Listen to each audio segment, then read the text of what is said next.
माननीय सभापति महोदय, सदन में हो रही आज की बहस में बहुत से सवाल सदस्यों का कहना था कि यदि गन्ने की पैदावार को डोट कम कर दिया जाए तो धीरे धीरे इसके दाम बढ़ जाएंगे। मैं इस सुझाव से सहमत नहीं हूं कि पैदावार को डोट कम करके गन्ने के दाम बढ़ाए जाएं। हम तो चाहते हैं कि देश में हर चीज की पैदावार हो और साथ ही किसानों को डोट उनकी पैदावार का पूरा पूरा दाम भी मिले। यदि किसानों को डोट उनकी मेहनत के अनुसार दाम नहीं दिए जाएंगे तो खेती के प्रति उनका उत्साह कम होता जाएगा।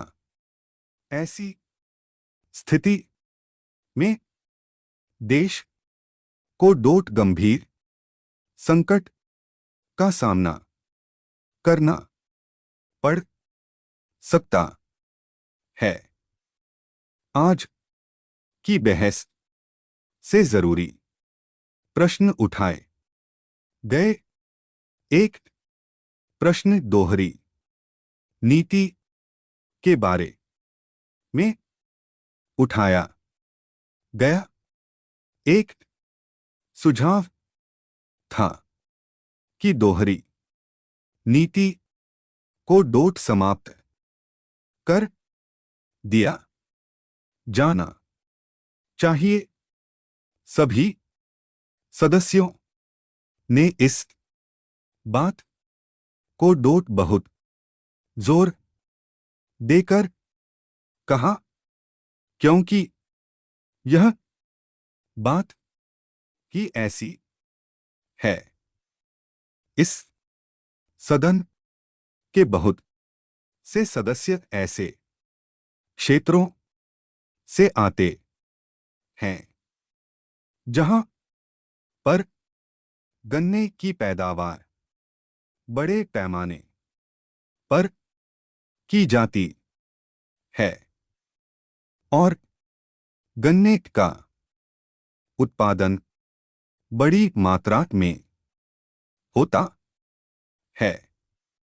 इसीलिए वहां पर बहुत सी चीनी मिलें हैं। यही वजह है कि आप सभी ने चीनी के संबंध में दोहरी नीति को डोट समाप्त करने का सुझाव दिया है।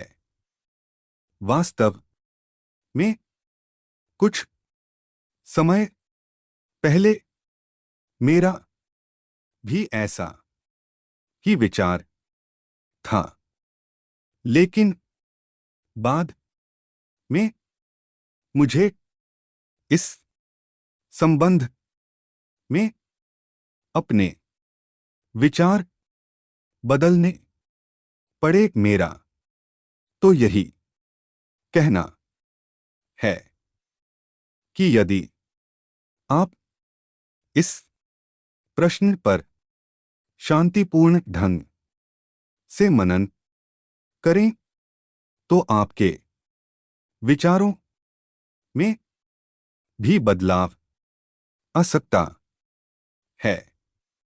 आज चीनी के प्रश्न पर पूरे देश में विवाद चल रहा है। मेरा मत है कि सरकार चीनी के उत्पादन, खर्चे और मुनाफे पर अच्छी तरह से विचार करे और किसी एक निश्चित नतीजे पर पहुंचे। महोदय, कई वर्ष पहले फसल बीमा का प्रस्ताव सरकार के समक्ष रखा गया था, लेकिन अभी तक इस संबंध में कुछ भी नहीं किया गया है। इस प्रस्ताव पर जितनी जल्दी अमल किया जाए, उतना ही किसानों का लाभ होगा। इस पर आने वाले खर्च की समस्या भी प्रयत्न करके हल की जा सकती है।